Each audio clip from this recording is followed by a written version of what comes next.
Mr. Commissioner, I'll ask my last question. I don't even know if I need to ask it again. I'd completed my questions, but Dr. Christensen had yet to speak on the topic of SBM or ITQs, and I'll ask him to do so and to appreciate we're within the confines of trying his best to do so in a compressed way, given the time we're under. Dr. Christensen. Well, thank you very much, and for the opportunity, because I think this is an important issue. Frankly, the recreational sector, while it's sympathetic to the aspirations of both the department and commercial fishermen to find better ways to manage commercial fisheries, are very uneasy about what the development of individual transferable quotas or assured shares, or however you wish to define it, of what that means for public access via the recreational fishery, the ability of ordinary Canadians through a fishing license to have access to fish. We're concerned about this because it's very clear that the holders of individual transferable quota at the present time, whether that be in halibut or other groundfish or in salmon, where it's been increasingly used, believe they own a form of property. It's property which is traded in advance of harvest. And so we now have a situation in the case of halibut where there are 435 quota holders, but only 140 fishing boats. So a majority of the quota is traded in advance of the season, leased in a private, unregulated marketplace. It's relevant to us because we have been told, and we assume the same would be true in salmon, that if we wish to have any portion of that, in other words, if there's to be an allocation change, that has to take place through an arm's length transaction between commercial quota holders and recreational fishermen, somehow represented, in a private marketplace, not facilitated by government. And so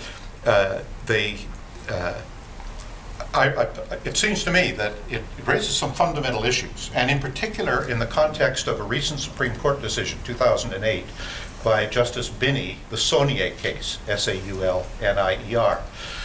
And Justice Binney, in what he properly did, a narrow judgment, said, look, for certain limited purposes, fishing licenses are property when it came to bankruptcy and debt proceedings.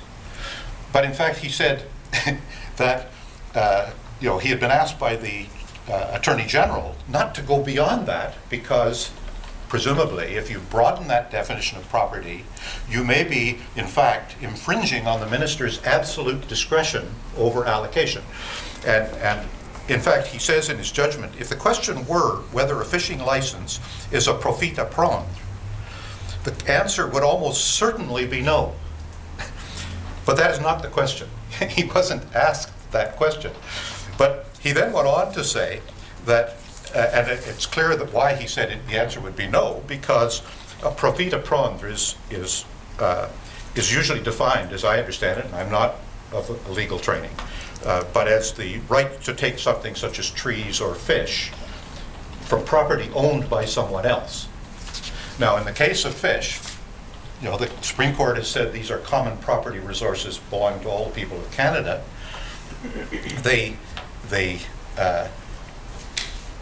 How is that consistent? And one other point I should make is that on a dozen occasions in his judgment, Justice Binney says the property right to fish only occurs when you catch them. But prior to harvest, you do not own a fish. And so it seems we're troubled by the fact that government is creating a situation in which people are assuming that they have property rights, and they're acting as if they do in the way in which they trade them, where we are being told you can't acquire those rights except through a private transaction at arm's length. And yet these are all transactions about fish that take place before harvest. And so in the situation where you have a small number of boats now accessing halibut, but a large number of quota holders. And so, I think that's an issue that deserves some attention, because it'd be unfortunate if, for example, as a commission, you proposed that there ought to be greater defined shares given, but that those defined shares have not taken into account what I think is a is a serious issue.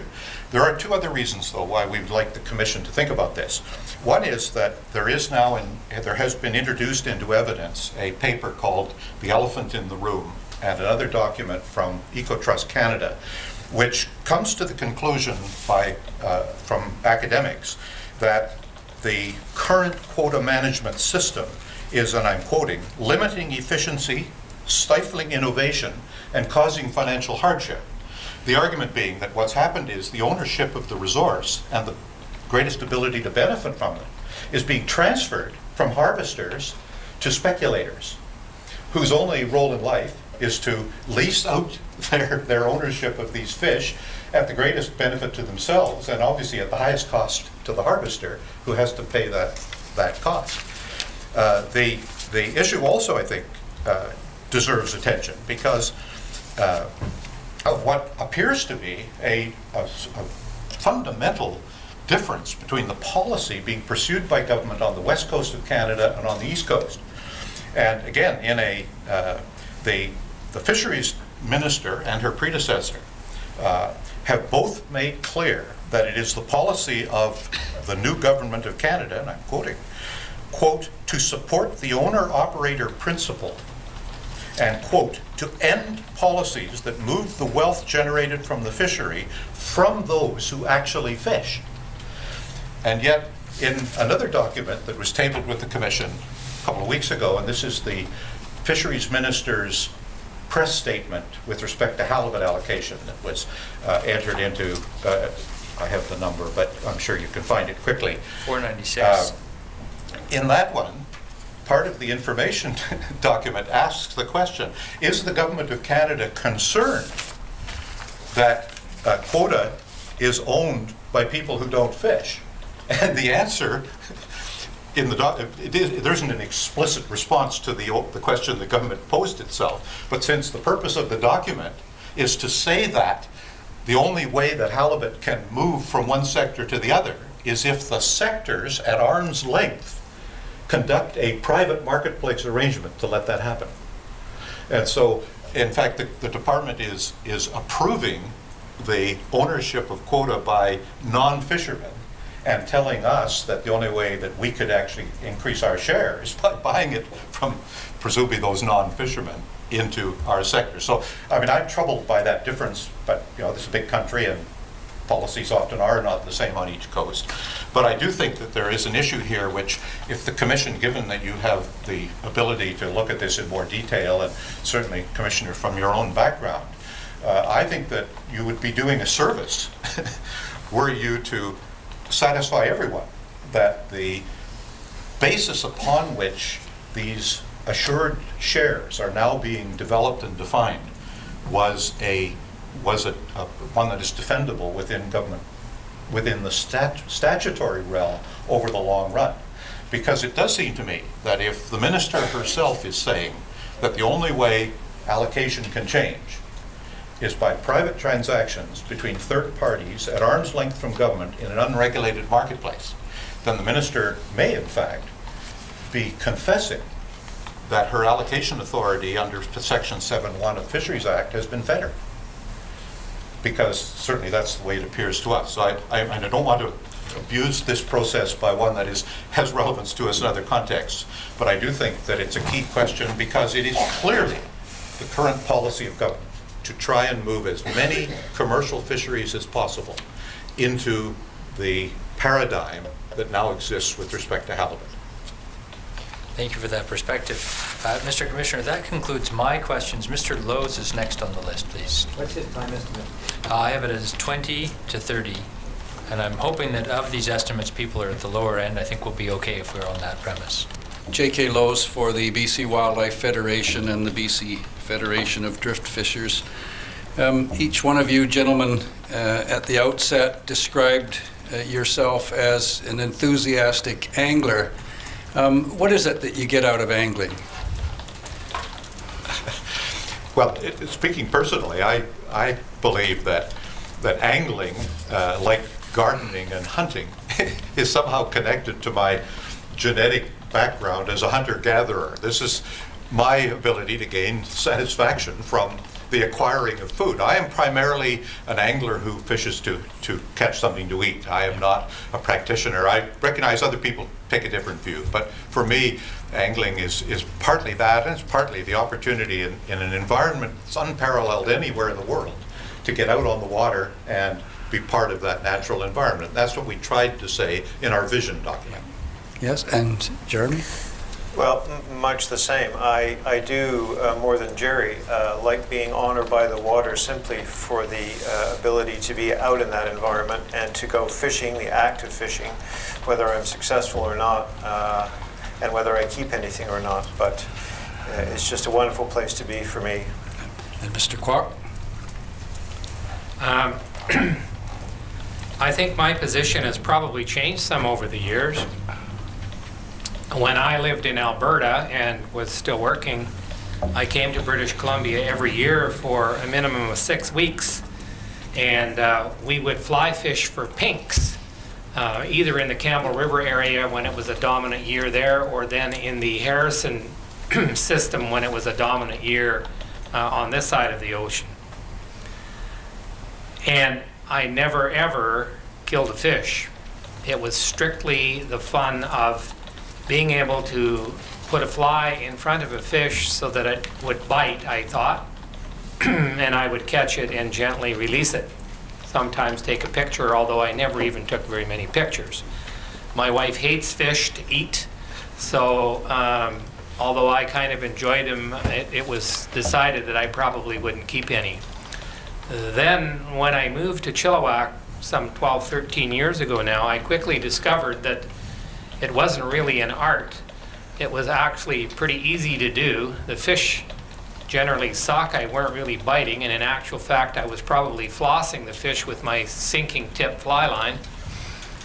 And I also discovered that people were real keen to eat these salmon, so I got to the point where I did about a 180-degree flip, and my object was to come home with the limit as quickly as I could and as often as I could, which would put a few fish in my freezer, which in turn would give my neighbors and my friends that I invited over for dinner a wonderful meal that they enjoyed better than baron of beef or a T-bone steak, and it didn't cost me a whole lot. And I also enjoyed, of course, being out on the river and communicating with others and striking up some camaraderie and that kind of thing. So, And does that kind of thing, in your experience in the non-tidal portion of the Fraser River, is that experience shared by the fishers, the sockeye fishers in the Fraser, notwithstanding the fact that they're in a large group in a small place?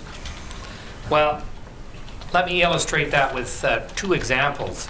This last summer, of course, with the sockeye fishery being so wonderful, one of my provincial friends that I deal with a lot decided he would like to come fishing in the Chilliwack area a number of times. And the first time he came out with 3 of his friends, and he asked me to take him fishing, and being his friend, I gladly would share that experience with him, so I took him and his 3 friends fishing. Their goal was to come home with 8 sockeye. Their secondary goal was to have a fun day. And their third goal was to do it without spending a huge amount of money.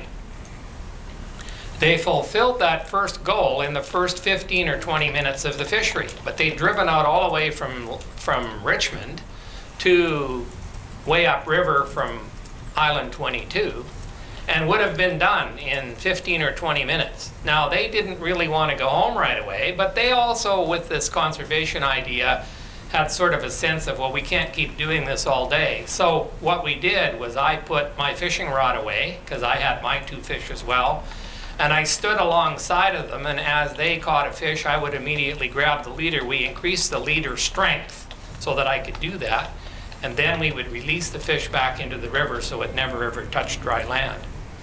My second friend, which I referred to earlier as well, was a fellow who is from England, and he comes over here for a month at a time to go fishing, and his intent is not to go fishing for 5 minutes. His intent is to fish all day, and I have a hard time dragging him off the river because he just loves it. And although he's a well-to-do man and gets to fly over here for free, he spends substantial dollars in renting cars and buying fancy fishing rods and all that kind of stuff. And he wants to fish from sun up to sundown. And his object is not to catch a fish to bring home to eat, although he likes to do that too.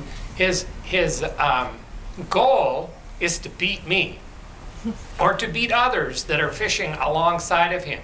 What he wants to do is be the top fisherman. And so when he was involved in the mortality study, and he has been for 3 years, he was the one that very carefully documented every fish that he entered into that net pen. And at the end of the day, he could say, guess what? I caught more fish than anybody here today. So the essence of my question is really whether the fact that the space on the river is constrained and the crowds are big, whether it diminishes the enthusiasm for the recreational fisher. And I'm taking it from your answer that the answer is no. Well, for some people, absolutely it does. When I go fishing just by myself, my idea is to catch 2 fish and get home as quickly as I can. I'm done for the day, because I don't have a great deal of joy in standing around, 2 meters from the next guy fishing. However, there are lots of people that are more than willing to do that by the thousands and really enjoy that. 548, Mr. Christensen, is a report that you wrote of some 30 pages called The Evolution of the Recreational Salmon Fisheries in British Columbia. It was written for the Pacific Fisheries Resource Conservation Council in June of 2006. What was the purpose and the process of writing that document? Well, I guess it originated because a similar document had been written for the commercial sector. And it was felt by the council and by people not on the council that it would be appropriate to do a similar background document on the recreational fishery, and I was asked if I would do that. I did it in conjunction with Mr. Strongatharm, who has a great deal of background in the economic value of the recreational fishery and those kind of issues, and so that was but the purpose was to try and document where recreational fishing was now and where it seemed to have come from. That's the way I approached it. Yeah. And that document provides essentially a snapshot of the recreational fishery in 2006, and in particular its economic contribution and its demographics. Is that correct? That's correct.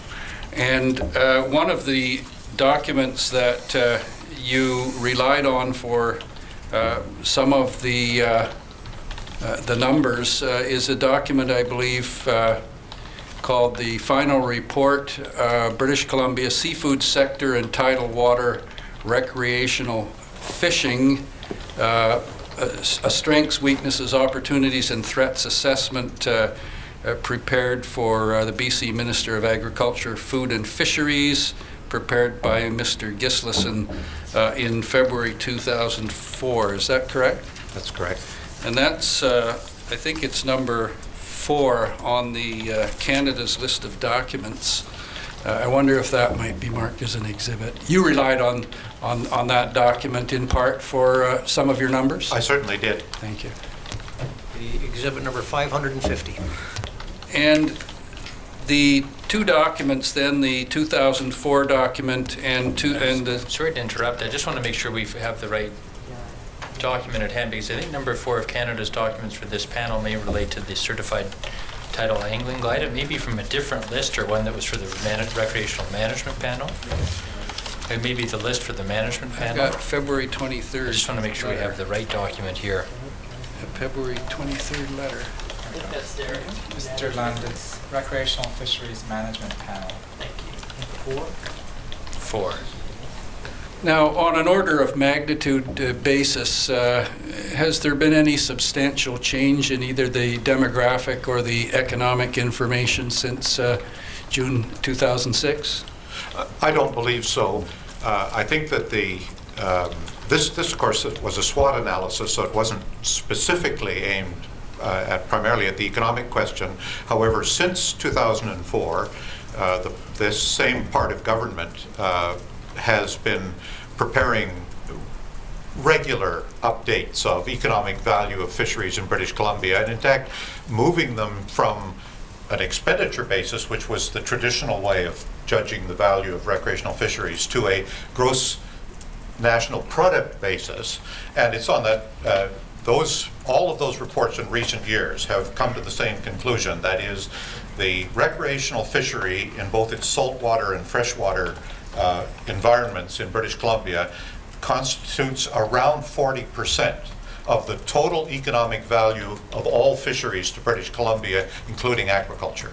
In general terms, your participation in I believe it's called the Salmon Table Committee and the like, dealing with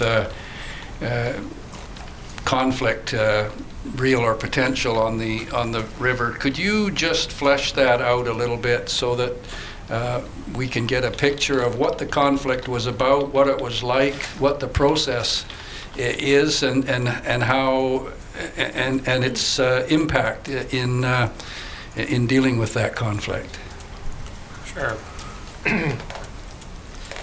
The conflict was actually a catalyst that made it move faster. The whole concept was there prior to the incident that was the catalyst. And the incident was the fact that Chief Willie Charlie from the Chehalis Band had been shot in the face with a pellet gun by somebody that was called a recreational fisherman. And I suppose that might be what he was. That person has never ever been discovered. They've never found out who did it, yet it was done in the daytime. And I'm not questioning that. I mean, I assume that it happened and that's all real. But what I do question is the fact that, was this guy really a recreational fisherman? It's possible the guy didn't even have a fishing license. If he didn't have a fishing license, maybe he wasn't a recreational fisherman. But there were some disagreements or some conflict between recreational fishers and Aboriginal fishers on the river in or around that time. Is that correct? That is correct. Yeah, and without going into detail and without picking at old scabs, just give us a general description of what that was about. What were the issues? Well, the conflict centers around accessibility and overcrowding, or two sectors fishing in the same location at the same time. Okay, and is that the subject that's been addressed by the Salmon Table and the other committees? Is that essentially the subject of the discussion groups? It is one of the main subjects that we are talking about. We're currently talking about new access locations, opportunities to go to the same access site to, let the monitors know what we're catching. And yeah, that is one of the big things that we're talking about. Practical solutions to practical problems, is that? Yeah, I would say yes. And those discussion groups are resolving those practical problems by and large? From my perspective, they are, yes. Very much so. And what about the general relationship between the two groups? Do those discussion groups help that relationship mature, if I can put it that way? They most certainly have. In the past, we have tried it before, and the group didn't last for more than a couple of meetings. For some reason, this time it's worked way better, and we have very good First Nations participation, as well as participation from the groups you represent, the BC Wildlife Federation and the BC Federation of Drift Fishers, along with the angling guides and a number of other local sporting committees. Yes, and is it your position, and by you I mean the recreational community as you understand it and to some extent represent it, is it your position that the fishery should be inclusive? I'm sorry, I don't really understand inclusive. What do you mean by inclusive? Shared. Yes, absolutely. Thank you. Those are my questions. Thank you. I have Mr. Timberg next, please. Hello. For the record, Tim Timberg, appearing for the Government of Canada with my colleague Geneva Grande McNeil. I do have 5 questions. And first one, Mr. Kwok, you spoke about the Creel survey earlier this morning and the inability to discern the difference between a sturgeon fisher and a salmon fisher during the hourly rod count. You recollect talking about that this morning? Yes, I did, but it wasn't really in line with the Creel's. Was it Creel survey you were talking about, or? Yes, I guess my question is, you said that it was difficult to discern the difference between a salmon fisher and a sturgeon fisher. I think you were talking about from the air because you can't make the difference. Is that? Well, I don't know if you can or not tell from the air. What I was saying is I've never been privileged to be on an overflight before, and I do know that a number of years ago there was some concern in our local area that when the overflights were occurring, that there was quite a number of sturgeon fishermen in the area at the time, and they were actually fishing sturgeon, not salmon. And so there was some concern that these sturgeon rods were actually being counted as salmon rods when in fact they weren't. Okay, and so... And whether that is a fact or not, I don't know, but I'd like to see for myself.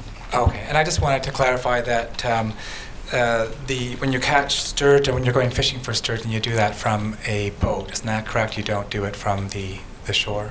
You can do it from shore too, but it's generally done by boat, yes. So my understanding is between Island 22 and Grassy Bar, the vast majority of the sturgeon fishing is by boat.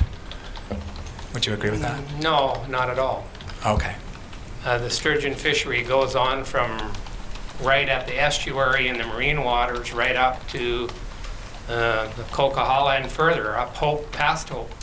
Okay, and so you're saying that it's done both by boat and from the shore? And some from shore. All right. Dr. Christensen, could you assist the Commissioner and explain the activities that the Sports Fishing Advisory Board provides to educate license holders on issues relating to the recreational fishery? Thinking about the work that you do with respect to explaining salmon allocation, First Nations priority, and safe fish handling techniques, just so that the Commissioner understands the work you do educating the license holders. Well, certainly the board, views that as one of its responsibilities. I mean, we try to help the department develop the appropriate documentation for, to educate people. Earlier there was a reference to a standard of care that we had developed as, what is responsible recreational angling. We try to carry the message to our local communities and others on changes in the regulations, those kind of things. I mean, it is obviously a dilemma for an advisory process who probably has an involvement of 300 or 400 people, right, to be in contact and responsible for advising 300,000 people. And but we do our best. We help with development of the angling guide, with ways of improving it so that you don't have to create a new one every year. But I think, yes, we view that as a responsibility. Whether we do it well enough is another question. Okay. Again, Dr. Christensen, you spoke about the vision document. Could you explain the significance of the vision document to the recreational community? What's the importance of it? Well, what's important about it, and I think this is the point that my colleague Jeremy made earlier, I mean, this is a unique document in the sense that the vision document was the result of a collaboration between the Sport Fishing Advisory Board, the Province of British Columbia, and the Government of Canada, viz. The Department of Fisheries and Oceans. And the final document was formally signed off by all three. So in our context, this is a pretty significant difference. I mean, normally the advisory board is giving advice, some of which gets accepted, some of which doesn't. This was two governments saying to us, we accept this as our policy, and us saying we accept this as our policy. It put us on a level that we had not been on before, and frankly, from our perspective, we view it as an obligation now, right, on the part of those two governments to honor their policy. One of the interesting fallouts of it was a complaint from the commercial sector that it doesn't have a vision yet.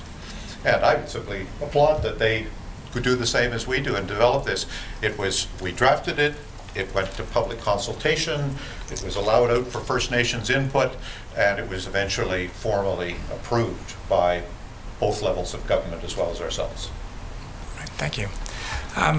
I'll direct this question to Dr. Christensen and to Mr. Maynard.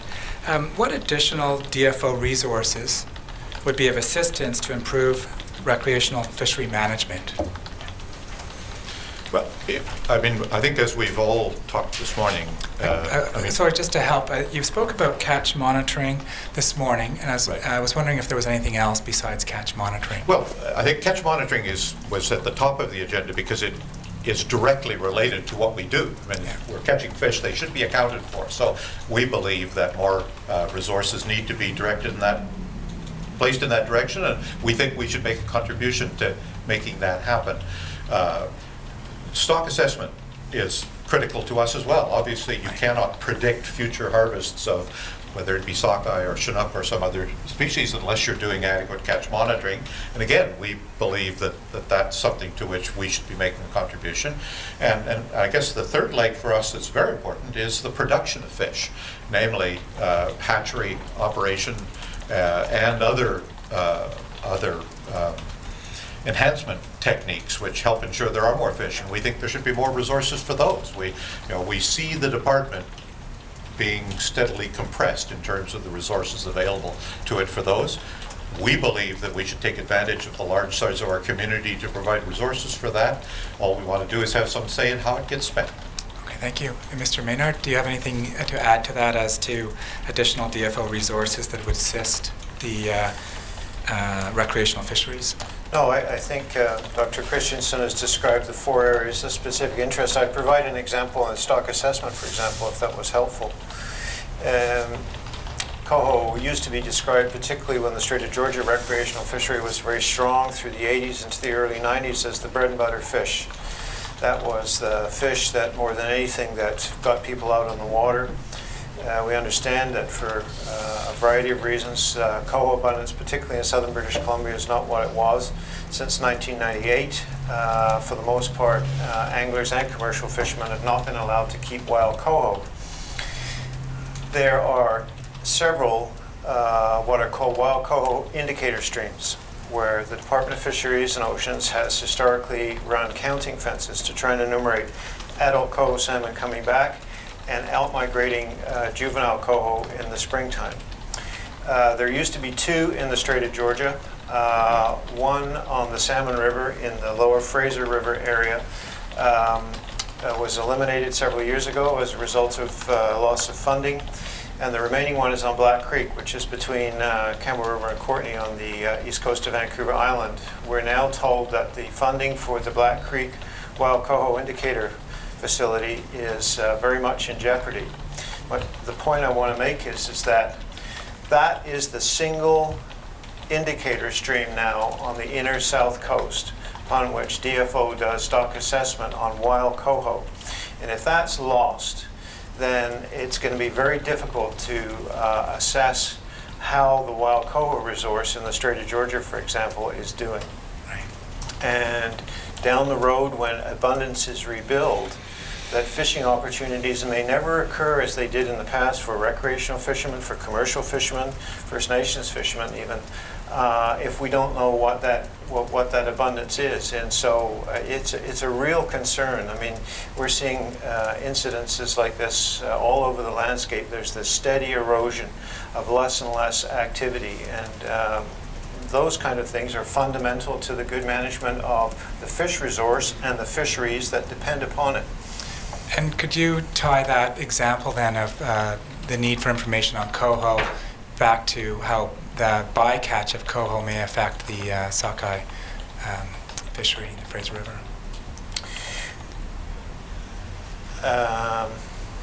I'm not sure I understand the question. I mean, I think I do, but I want to be clear. Well, I'm just wondering if there's a connection as to a lack of information with respect to coho, how that may have an impact with respect to fishing for Fraser River sockeye salmon if there's bycatch concerns for coho when you're conducting your sockeye salmon fishery.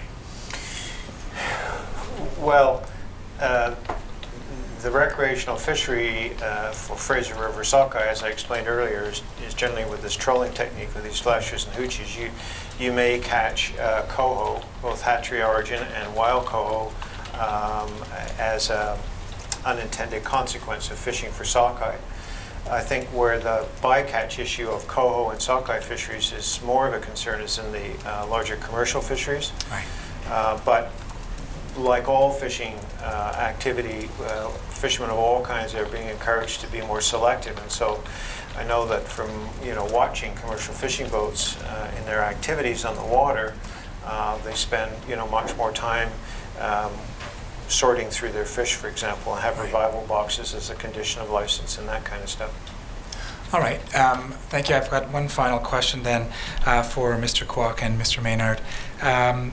Earlier today, you were asked about consultation efforts with DFO with respect to Fraser River sockeye fishery, and the Fraser River panel had not been raised as part of that consultation of information. I was wondering if you care to comment on the recreational fisheries connection with the Fraser River panel. I'll be prepared to do that. Well, there is one recreational representative on the Fraser River panel. That's Brent McCallum, correct? Right now, is that correct? Brent McCallum, yes, that's correct. So he is part of the Sport Fish Advisory Board process in the broader picture, and his representation on the Fraser panel is supported fully by the Sport Fish Advisory Board process. But in terms of the, as I understand it, the ongoing management discussions that take place within the Fraser panel in season, Brent doesn't necessarily link, certainly on a day-to-day basis, with the Sport Fish Advisory Board. The Sport Fish Advisory Board has a number of standing, what we call working groups. Right. And we have a sockeye pink and chum working group, and it meets, I think, once a week by conference call in the summertime. So that's the in-season sockeye working group? Is that what that's called? Yeah. Yes. Okay. And perhaps you could just... Brent's co-chair, okay. And Brent's the co-chair. Yes. Perhaps you could just describe the information and the that you receive at the weekly sockeye working group. I'll defer that to one of my Okay. colleagues here because I'm not part of the working group usually. Okay. Mr. Kwok? Yeah, I do sit on that, and we do have a weekly conference call, although as things get more tight or as things loosen up, we may have even more than just a call once a week. And we have a number of people on the call, generally all of the chairs on the Fraser River that sit in the on the river as chairs for the South Coast.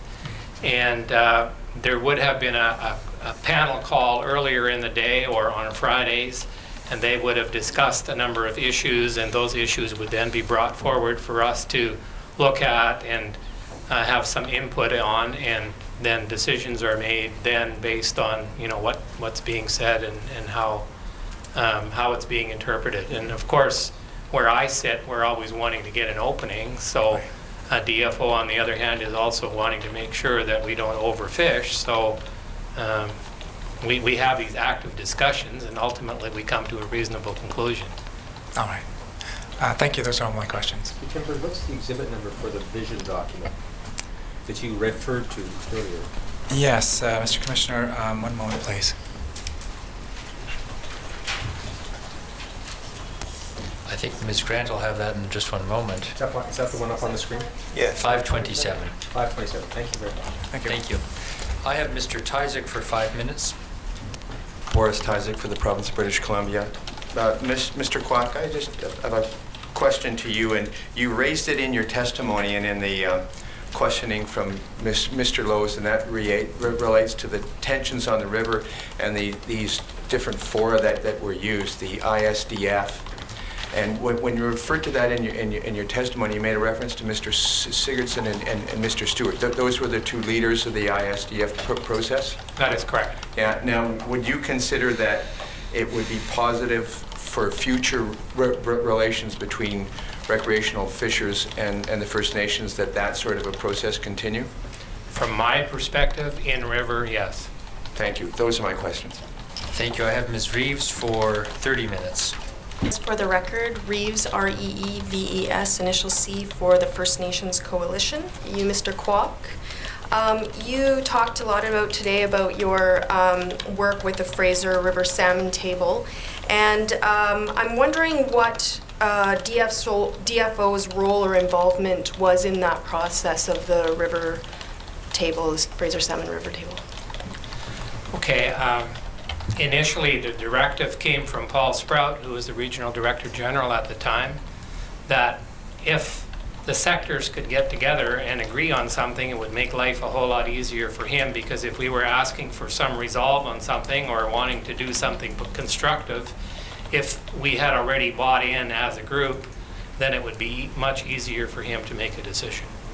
So that's what kind of started it, and initially it started with just First Nations and actually Stalo, and the commercial sector wanting to get a higher exploitation rate on late-run sockeye, and then have the commercial sector sell a number of these fish, I think 100,000, and generate about $600,000 worth of money, and that money would then go into freshwater habitat and trying to find out what was going on in Cultus Lake and the related freshwater systems.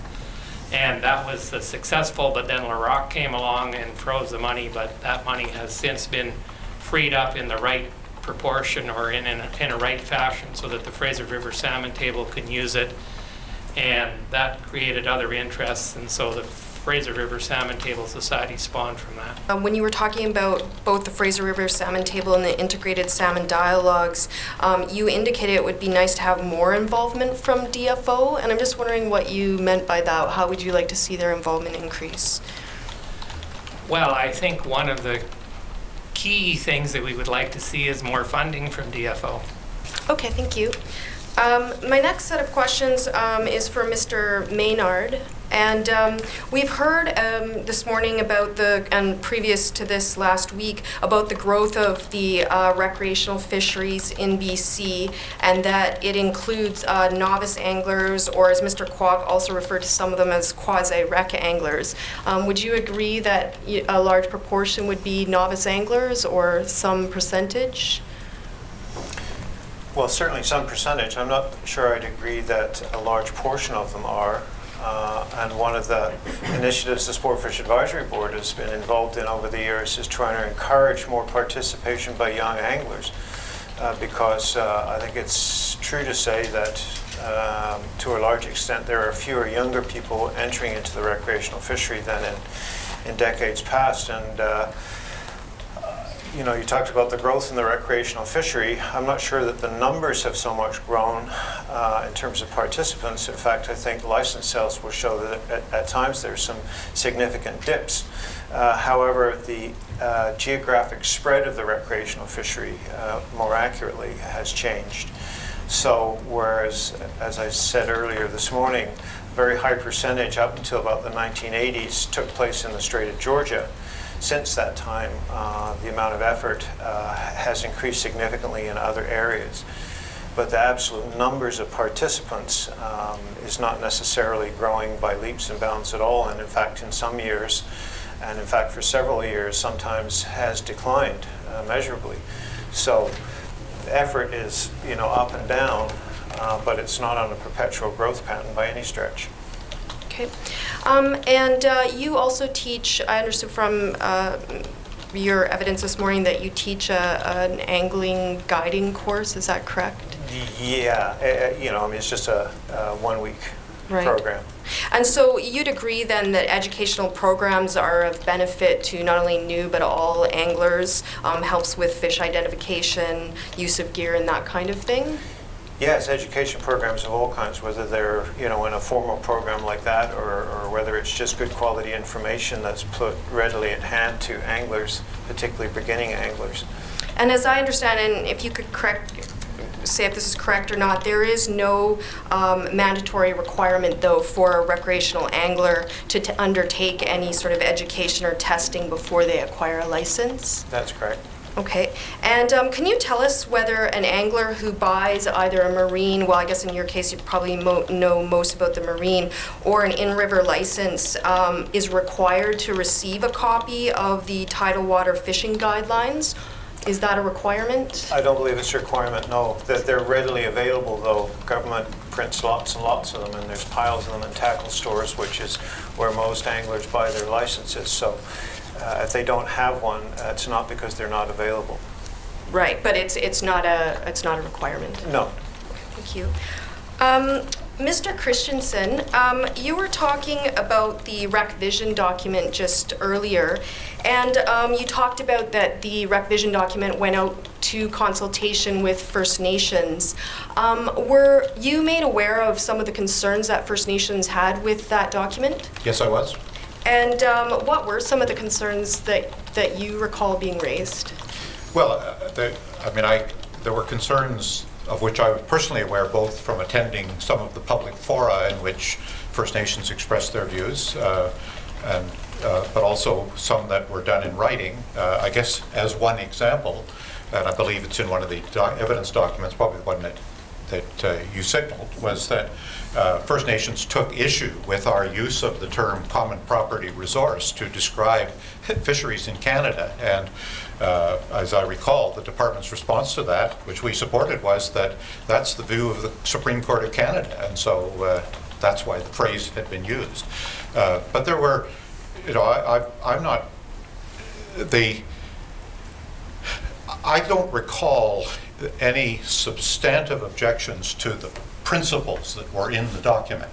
And I think we tried very hard in articulating the principles to be very sensitive to what we at least understood and have been exposed to as the concerns and interests of First Nations. We have made clear in the vision that this is a vision about recreational fish that are only available after the conservation requirements and the constitutional rights of First Nations have been taken into account. Right. And do you know, though, that if any changes were made to drafts of the Rec Vision that incorporated some of the concerns or comments of First Nations? Yes, there were changes. Okay. Thank you. The other question I have is also for you, Mr. Christensen. And you were briefly mentioning, I think there was a brief mention of the Code of Conduct for Recreational Fishers, and that's encompassed in the fishing guidelines for tidal waters, correct? And last week, a recommendation or a question was put to DFO whether the REC Code of Conduct should be more explicit with respect to respecting First Nations FSC rights, and whether that would assist in overcoming conflict if the Code of Conflict was updated or could incorporate that. Would you agree with, or would you be opposed to such a change to the Code of Conduct? It sounds to me like an interesting subject for discussion. I have to confess that I guess my instinct is this would be a very tricky thing to try and articulate, in that at the present time the Code of Conduct is based on the assumption that recreational anglers are only harvesting fish when department has exercised its responsibility to deal with the issues of First Nations. But if First Nations have some language to suggest that would make the document more sensitive to what they view as their concerns, that's the sort of thing that we would welcome. In fact, we have tried to, a number of our local committees, I particularly mentioned the one in Squamish, has First Nations representatives on the local Sport Fishing Advisory Board. We have encouraged that on the part of other sport fishing advisory boards, and I think, as Frank has talked about in the Fraser, I mean, if there's any lesson we have all learned, it's that life is easier when we work together. And so while Frank talked about the efforts on the river itself, I would point out that the Sport Fishing Institute, which represents the economic side of the recreational sector, at its annual meeting the year before last had several senior members of the First Nations community come to address these issues. The lodge and resort owners are very sensitive to the fact that they are operating in areas that constitute the traditional territories of First Nations, and that they want to try and develop ways in which that their activity is compatible with the wishes and needs of local people. So, if you're offering to bring something forward to us in the future, or First Nations are, that's the sort of thing the advisory board would be delighted to discuss. Maybe in typical fashion, I could give a more concise answer to your question. Sorry. I don't get no respect, Mr. Commissioner. Could you protect me, please? I would simply point out that the Sport Fish Advisory Board Code of Conduct for Recreational Anglers, recommended Code of Conduct, was a product of our work several years ago, probably 4 or 5 years ago now. And the vision is much more recent than that. But it's hard for me to imagine why, having agreed as principle number 4 to recognize after conservation and before the recreational fishing harvest rights, the rights of First Nations to first right of harvest for food, social, and ceremonial needs, why we would not want that in a revised code of conduct. Thank you. That's all my questions for the panel. Thank you.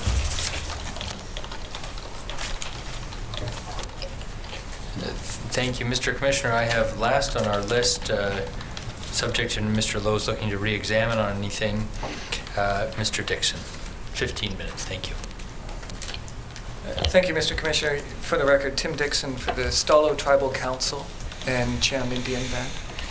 I have only a few questions, and I'm going to direct them, if I can, to you, Mr. Kwok, since they relate to recreational fishery, the recreational fishery on the Lower Fraser. The Commissioner has heard, Mr. Kwok, how the sockeye recreational fishery on the Fraser has grown quite rapidly in recent years, and some conflict has arisen, and you were asked about that by Mr. Lowe earlier. In the Fraser Table Society and the ISDF and the River Manners video are in part directed to addressing that problem of conflict. Is that correct? That's correct. And that's an ongoing issue that will hopefully be addressed through ongoing engagement by the two sectors. Is that correct? I would say, and there's other issues that are coming forward that have to be discussed. Yes, and some of the other issues that First Nations have addressed to me, my clients have addressed to me, are problems with garbage being left behind by anglers on the side of the river, and the lack of washroom facilities available to anglers, and trespassing over First Nations lands by anglers, and in general the lack of access,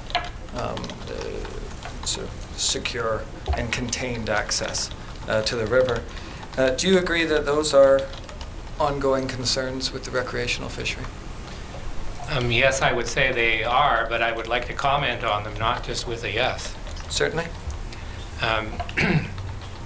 Just last month, my wife and I were tasked with looking after 8 children that live on a farm just outside of town. And the reality is that when we drove up that gravel road for a kilometer, invariably we found garbage along the roadside.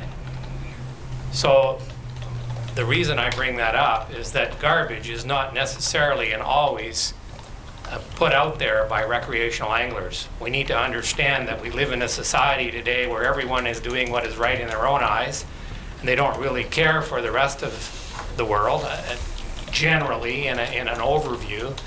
And so if it's easier to just roll down your window and fire your Tim Horton cup out, it's done whether it's an angler or not. And so in the event of your finding or First Nations finding garbage along the river, that is probably put there by fishermen, but not necessarily by recreational anglers. I would say for sure recreational anglers are adding to that problem, but it could also be other people, including First Nations people, that might have bought a Tim Hortons coffee and left their cup sitting behind.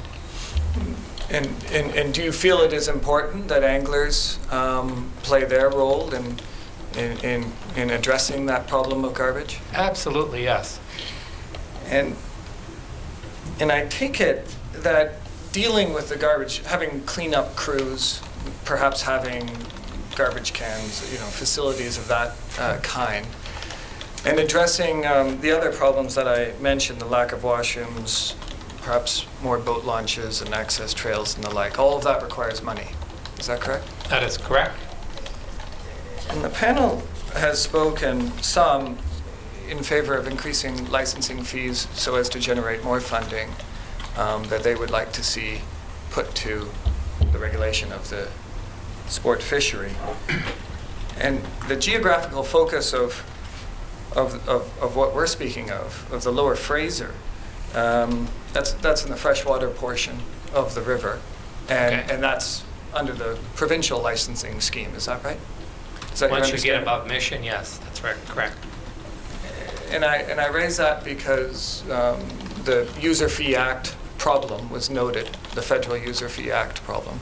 And I'm wondering whether the recreational fisheries sector would support an increase in the provincial license fees so as to generate more funding to put to problems such as the ones I've been raising.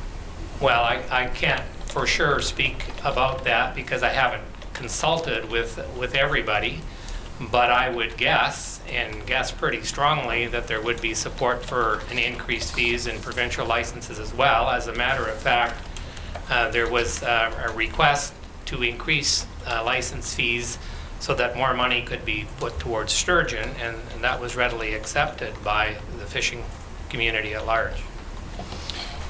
And I want just to take you for one more question to Exhibit 545, Mr. Lund. And that is this document called Exploring Ways to Improve Our Understandings Around Monitoring and Compliance. You see that on the screen, Mr. Clark? I have it here, yes. Oh, yes. And so this is a draft report from a salmon table workshop from November of last year, is that right? If you say so, I'm not sure, but yes. Have you not seen this document before? I have, but I don't remember whether it was in November or October or... Oh, very well. It was in the fall of last year. Right, in the fall of last year, for sure. And this was a workshop that you attended?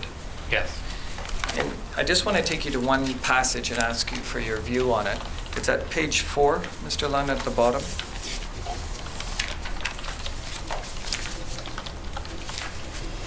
And it starts off with the words, "the panel," in the third line up from the bottom. The panel pointed out that there are limited, safe, secure launching areas along this stretch of river. Only a few camping facilities and trail access points to the more remote sites are poorly kept and overused. This represents real opportunities to develop facilities for those fisheries and to enhance economic benefits from the local fisheries in ways that engage First Nations who own lands along the shores of the Lower Fraser gravel reaches. And I'm wondering whether you agree with that statement, and more broadly, whether you agree that it's important that the sport fishery in the Lower Fraser engage with local First Nations so that they share in some of the economic activity that the recreational fishery does bring. Yes. If I take my wife fishing, I would like her to be able to go to a proper bathroom rather than to try and do it in the bush, sort of thing. So I think that that would be the general view. And I would agree that there are very few places where there are proper washroom facilities along the river. There are some, but they're precious few. And even the ones that there are tend to be biffy-type facilities that are maybe not cleaned as often as they should be.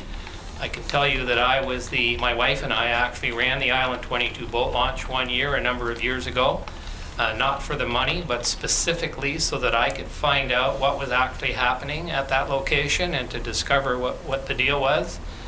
And we had just one bathroom there at the time, and there wasn't a biffy type thing there, but I can tell you that invariably we would be left with a horrible mess where somebody would be sick or intentionally defecate somewhere, even within the bathroom facility, but not using it in a proper fashion. Right. And that was no fun for us. So those kind of things happen. There seems to be vandals everywhere. They ride on trains, they ride on walls, and they poop in places where they shouldn't. So yes, we need more facilities, and I would agree that we need to share in that responsibility. Yes, and I guess the focus of my question was trying to get at whether there is commitment within the recreational fishery at engaging local First Nations so that they are being part of the economic activity that is being generated by the recreational fishery. Yes, I believe there is. Within the Fraser River Salmon Table, we're currently working at access on the Hague Highway and looking after garbage and increasing opportunities for access, and those accesses would include proper toilet facilities. Yes, and you see that engagement with First Nations as important in reconciling issues between the two sectors. Would be helpful, yes. Thank you. Those are my questions. Mr. Commissioner, that concludes today's evidence. I had one or two remarks on scheduling as we wrap up, but otherwise... I had signaled some intent to do this. There is one issue which I would like to briefly raise in my context as a member of the Pacific Salmon Commission. And I raise this somewhat reluctantly, but after a certain amount of frustration. At the last two meetings of the Pacific Salmon Commission, it was made clear to me by my American colleagues that they are feeling very frustrated by the fact that they have not had an opportunity to express any opinions before this commission.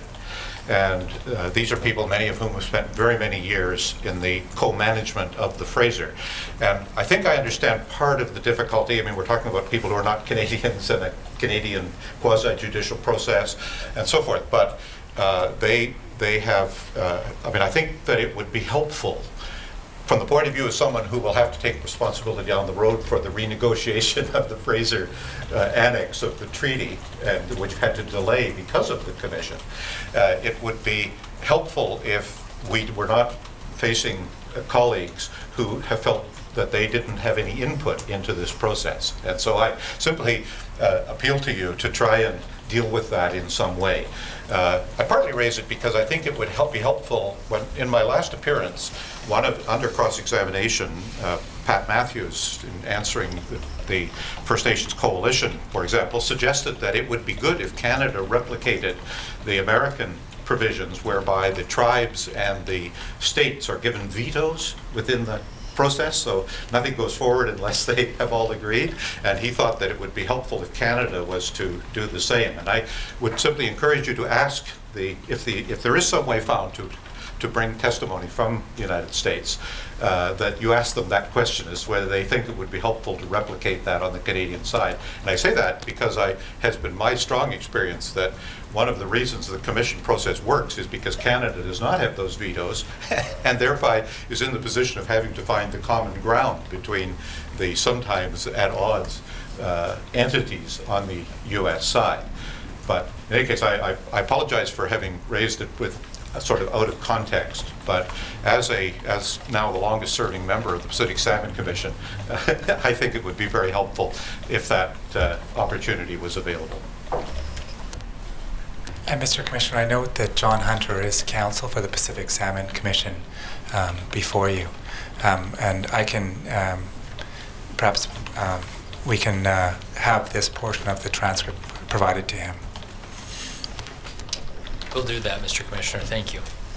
Yes, thank you, Dr. Christensen, for those remarks, and particularly thank you for your attendance here more than once. We are grateful that you're willing to do that. And to Mr. Maynard and Mr. Kwok, thank you very much for attending today and being willing to answer the questions of council. I'm very grateful that you took the time to do so, given the amount of time that you already devote on your own dime, as it were, to matters pertaining to the fishery. But you, more than many, know the importance of the time that you spend on these matters, so thank you very much. Mr. Martland, are we adjourned until... Yes, Mr. Commissioner, just briefly by way of update, the recreational fishing hearings are now concluded. The commercial fishing hearings, as a brief update, we have been working on the question of the second commercial fishing panel. I'll just indicate that we expect at this point that evidence will be led not via written questions, but instead via live questions in the conventional format, but with some time limitations on those questions and answers. That's scheduled to take place on March the 15th. We now have witnesses confirmed. We'll be in touch further on the timing of it. And Lisa Miashka, the last remaining commercial witness, will also be on March 15. With those few remarks, yes, we can be adjourned at this point till tomorrow 10 a.m., I understand. Thank you very much. Thank you. Hearing is now adjourned until 10 o'clock tomorrow morning.